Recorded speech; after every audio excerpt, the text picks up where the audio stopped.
दक्ष news, सामान्यांच्या हक्कासाठी नेहमी दक्ष।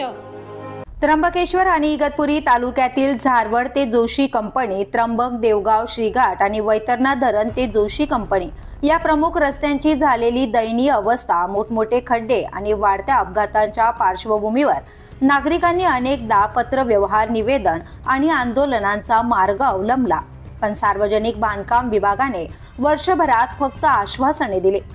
प्रत्यक्ष काम सुरू झाले नाही, त्यामुळे जनतेचा संताप शेवटी टोकाला पोहोचला। एल्गार कष्टकरी संघटनेच्या नेतृत्वाखाली नागरिकांनी तब्बल 3 तास रास्ता रोको आंदोलन करत रविवारी मृत अवस्थेत असलेल्या बांधकाम विभागाची 3 किलोमीटर प्रेतयात्रा काढली आणि शासनाच्या उदासीनतेचा तीव्र निषेध केला। 15 ऑगस्ट रोजी रस्त्यांची दुरुस्ती करण्याचे दिलेले आश्वासन पाळले न गेल्याने आणि खड्ड्यांमध्ये प्रत्यक्ष वृक्षारोपण करूनही कोणतीही हालचाल न झाल्यामुळे एल्गार कष्टकरी संघटनेला हा कडक संघर्ष करावा लागला। हर्षवाडी, कळमुस्ते, आळवंडी धरण, जोशी कंपनी ते झारवड बुद्रुक या सर्व मार्गांची चाळण झाल्याने प्रवाशांना अक्षरशः जीव मुठीत धरून प्रवास करावा लागत होता। या व्यापक आंदोलनाची अखेर तात्काळ दखल घेत सार्वजनिक बांधकाम विभागाने झारवड ते जोशी कंपनी रस्त्याच्या दुरुस्तीच्या कामाला सुरुवात केली आहे। त्यामुळे क्षेत्रातील नागरिकांनी एल्गार कष्टकरी संघटनेचे तसेच दक्ष न्यूजचे मनापासून आभार मानले। या संदर्भात एल्गार कष्टकरी संघटना महाराष्ट्र राज्याच्या खजिनदार सुरेखाताई भगवान मध्ये यांनी प्रतिक्रिया दिली। जोशी कंपनी या रस्त्याचे वर्षभरापासून काम सुरू नव्हते।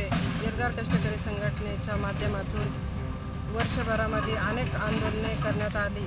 पिंडदान असेल, मुख्यमंत्र्यांचा लाडका खड्डा, पिंडदान, वृक्षारोपण अशा अनेक प्रकारचे वर्षभरामध्ये आंदोलने एल्गार कष्टकरी संघटनेच्या वतीने करण्यात आली होती। मागील आठवड्यामध्ये 11 नोव्हेंबर या दिवशी 3 किलोमीटर एल्गार कष्टकरी संघटनेने बांधकाम विभागाची प्रेतयात्रा काढून आंदोलनं केली। त्यानंतर दक्ष न्यूजचे आणि सर्व पत्रकार बांधवांचे आम्ही एल्गार कष्टकरी संघटनेच्या वतीने आभार मानतो। शेवटी नागरिकांच्या संघर्षाला न्याय मिळत असून रस्त्याच्या दुरुस्तीला सुरुवात झाल्याने परिसरात समाधानाचे वातावरण आहे।